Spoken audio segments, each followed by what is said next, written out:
Islamic history, 625 to 627, the Phony War. When there are two sides that are equally strong, or at least strong enough to hold each other at bay, when they fight battles and basically nothing changes. When this happens, there are two main approaches that can be taken in that situation. Now, the first would be that of the Allies and the Central Powers during World War I. Hey, we're not winning. Well, just keep fighting a direct total war anyway. Just throw more bodies in there. Maybe something will change. Now, this was somewhat of a new concept at the time, and it would be repeated several times afterward. Take the much, much more recent war between Russia and Ukraine as another example of that. Just an incomprehensibly bloody war of artillery and bodies being used for cannon fodder. Hundreds of thousands die while the battle line barely moves. So you can do that. And who knows, sometimes even when you do this, one side will eventually win. Or, alternately, you can fight on the peripheries. You can avoid the main battle, fight on the outskirts, fight small battles to aid the overall struggle. You can employ your spies and your assassins and gather allies. It's kind of like a Cold War, but in this case with a larger future battle in mind. And between the actual main parties. In the Cold War, American soldiers would not fight Soviet soldiers. That was off limits. Now, American soldiers could fight Soviet money and Soviet equipment and vice versa, but rarely would they draw blood on each other. Now, the Meccans and Muslims had no such reservations here, which is why this is more akin to the Phony War phase of World War II than the Cold War. And like in the Phony War, this would not end with one side imploding, but with one side or the other marching an army into the enemy's city.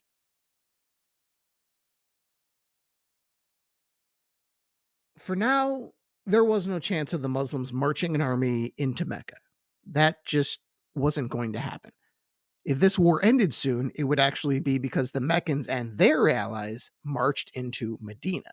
So Muhammad's main preoccupation at this time was disrupting the formation of any force that could threaten Medina, and also projecting strength, counteracting the Meccan propaganda that the Muslims were weak. Now, there were three categories, or factions if you like, developing in the Hijaz in Western Arabia at this time. Pro-Muhammad, anti-Muhammad, and unaligned. You wanted to keep your current allies and reassure them that you are the winning side, and then draw those unaligned tribes into your orbit. And this was a harder lift for Muhammad than for the Quraysh. You'll see that in the numbers at the Battle of the Trench. The Meccans did not have to play defense, and they didn't have to go raiding tribes they thought may threaten them. The Muslims did, and some of them were successful. There was the raid at Qatan, for example. They took 3 captives and some goats back to Medina after their target fighters had fled. And there were unsuccessful raids too, and counter raids. Several Muslim fighters were ambushed at the Well of Ba'una, for example.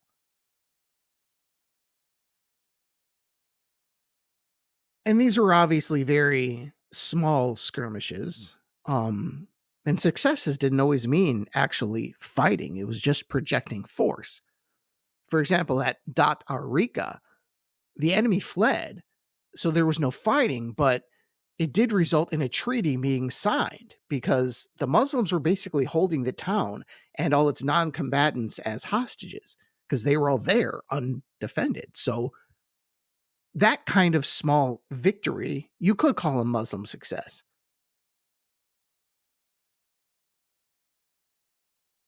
But the most significant of these skirmishes was the one at Dumat al-Jandal.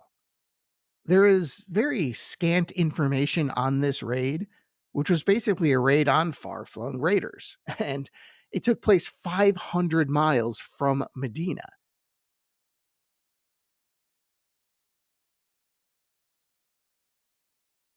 Now, the Muslim fighters, they came back with some cows and sheep and maybe some men who attended to those animals. But that's not the important part. Now, remember when I said they were fighting on the periphery? This is way on the periphery. Dumat al Jandal is getting close to modern day Jordan and Iraq. What on earth were Muhammad's men doing all the way up there? There's very little in the histories about this, but the fact that anyone in that area would have to worry about being raided by Muhammad was significant in and of itself. This is a bold move, projecting power 500 miles away. And it's great for propaganda purposes. Muhammad wanted to look as strong and as dangerous as possible. Potential allies wanted to back a winner, and this was the type of things that winners do. And it also instills fear. It says, hey, I really should not oppose this guy. And if you were the head of a northern Arabian tribe, it would certainly enter your calculus, seeing this. Do I really want to be seen as a friend of the Quraysh all the way down there in Mecca? Because Muhammad is closer and powerful and can reach me a heck of a lot easier than the Meccans.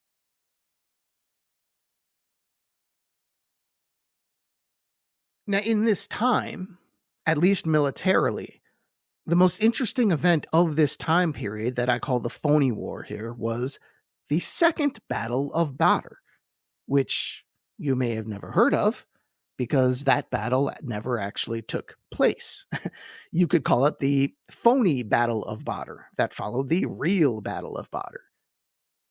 Now, apparently, Muhammad and Abu Sufyan, they had agreed to a fight at Badr at a predetermined time. This time was sometime between late 625 or early to mid 626. But when the time rolled around, neither side really had an appetite for a major battle. What would have been the point of mutual bloodletting at a predetermined battlefield? It wouldn't solve anything or be decisive. But as the date approached, neither side could really afford to back down.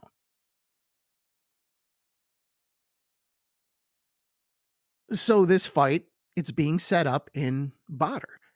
Now you should probably remember Badr from the epic Muslim win there in 624. Now at the time this battle was supposed to happen, there was some kind of days-long fair going on in the oasis there. Think of it like a big pop-up market in the desert. Now keep in mind, we really only know the Muslim side of this, but the usual story is that Abu Sufyan, he began getting cold feet about marching an army all the way to Badr. Not just due to military concerns, but because he didn't think he could sustain any kind of a strong military presence in Badr for a long period of time, particularly with his horses. And if you remember from past battles, those horses are a huge part of his advantage. Now, it had apparently been a very dry year, and Abu Sufyan didn't think there was enough grass to feed his horses and his camels. Not just at Badr, but even in Mecca. So they didn't have an excess of provisions to support a marching army and its animals for very long.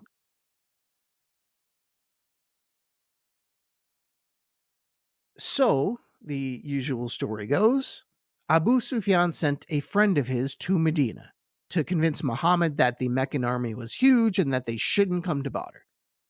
Now, this worked on a few people, but not Muhammad, who promised to go even if he had to do it alone.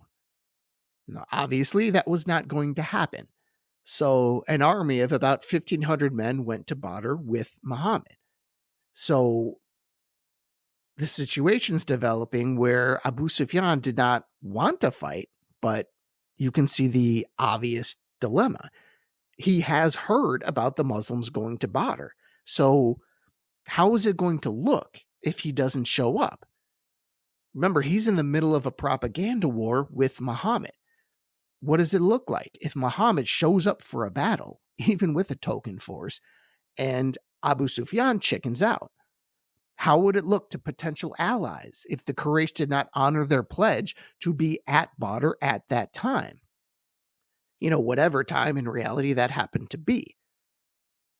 He would be called either a coward or a liar, or maybe even just plain unreliable.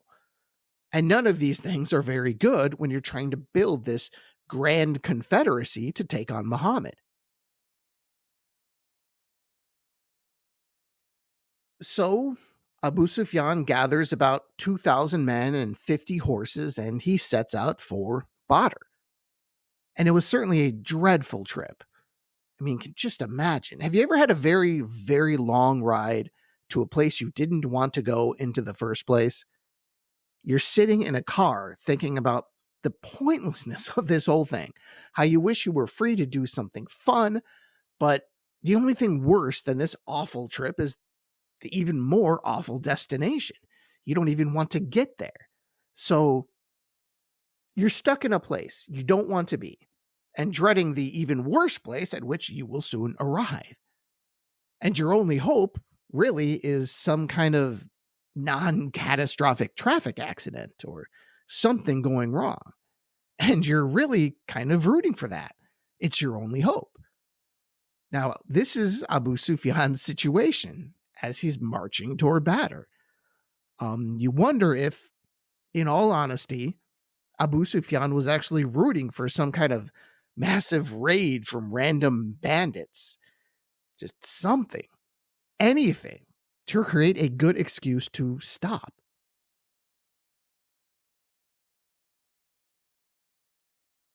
There's really nothing about what the Meccan plan would have been once they got there, and it's quite possible there wasn't even a plan at all. And so the march goes on, and they were unlucky. No bandits, no natural disasters, so they were getting closer and closer to Badr. And it was becoming more and more obvious that they were going to arrive unscathed and intact in this place that they don't want to go. So now what? The Meccans had an advantage of about 500 men and 40 horses, which may seem like a large advantage, but in previous battles, the Meccans proved just lousy on the battlefield, even with far superior numbers to this. So this was a pretty fair fight. And as the previous battles had shown, the Muslims, with their superior skill and their fervor as individual fighters, they probably had more battlefield power under these circumstances than their opponents did, just going by past history. And as you may have noticed by now, Abu Sufyan is a very cautious actor, almost to a fault.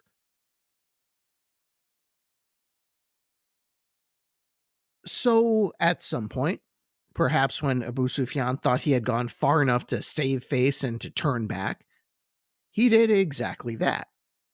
The official excuse, according to Muslim accounts at least, was that the conditions were not right, but that they would fight in a more fruitful year when they had better supplies and more grass, more milk, and all of that. Now, Abu Sufyan, in his head, that may have worked, and it may have even been true. But it just seems like a very, very weak excuse when the Muslims had taken their army to Badr and stayed for, I believe, 8 days. It was a long time. Having a grand old time and trading their stuff with the other Arabs, all of whom seemed to have plentiful provisions. It's a really, really bad look, regardless of what the actual situation really was.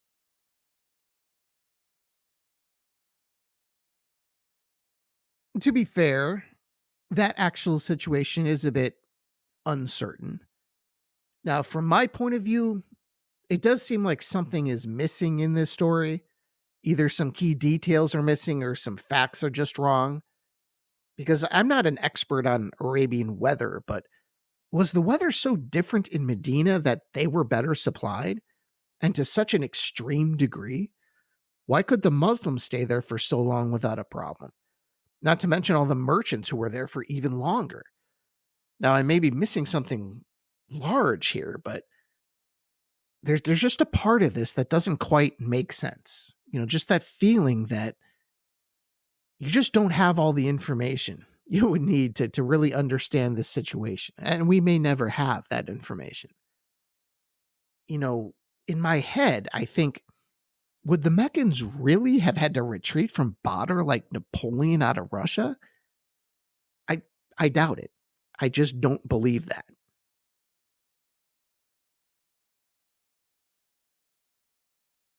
Now, was this just a lame excuse from Abu Sufyan, who is an overly cautious and some might say cowardly person? Or, as some have speculated, was the entire story made up? Now, in some ways, I suppose it doesn't really matter. I mean, if the Arabs believed it, it happened. And it went a long way toward not only giving the Muslims confidence, but blunting the size of the confederation against Muhammad. I mean, if you're some tribal chief out there in the desert and you hear about this, what are you going to think?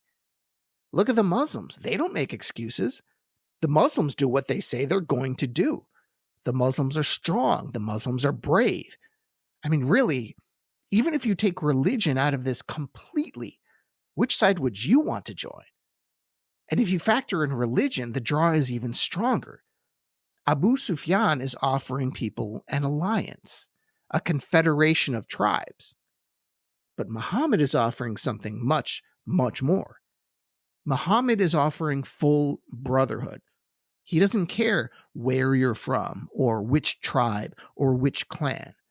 You can become a Muslim at any time and join this growing power as a full partner, as a brother.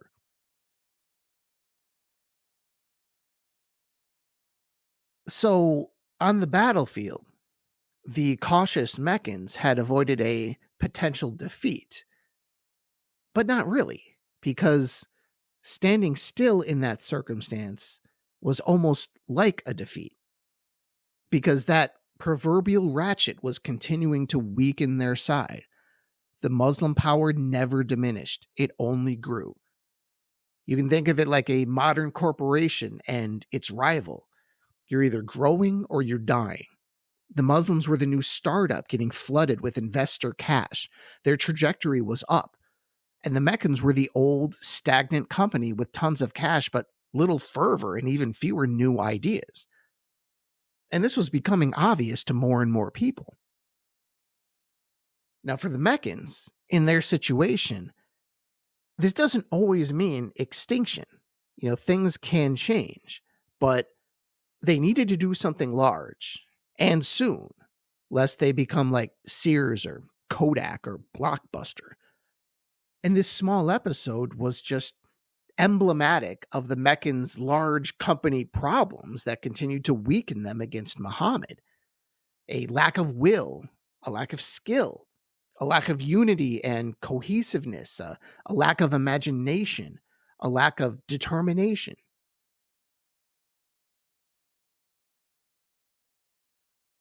Now, Muhammad did not entirely prevent the grand confederation that would be coming his way, but I do believe this managed to shrink it, possibly by a lot, and also to project power and grow his ranks as well.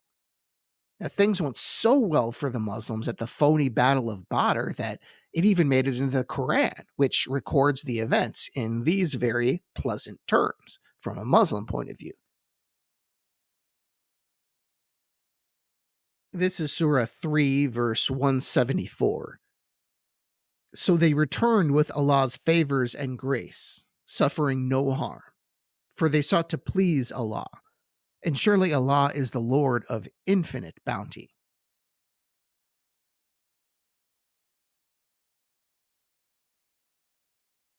Now, that was the kind of sky high morale the Meccans were now facing, and it was increasingly looking like there really wouldn't be enough room on the peninsula for both of these parties. So, for the Meccans, they could either destroy Medina or ultimately be ruled by Medina. And of course, the person who gave Medina its name, Madinat al-Nabi, the city of the Prophet, the city of Muhammad. Thank you, and I'll talk to you next time. Inshallah.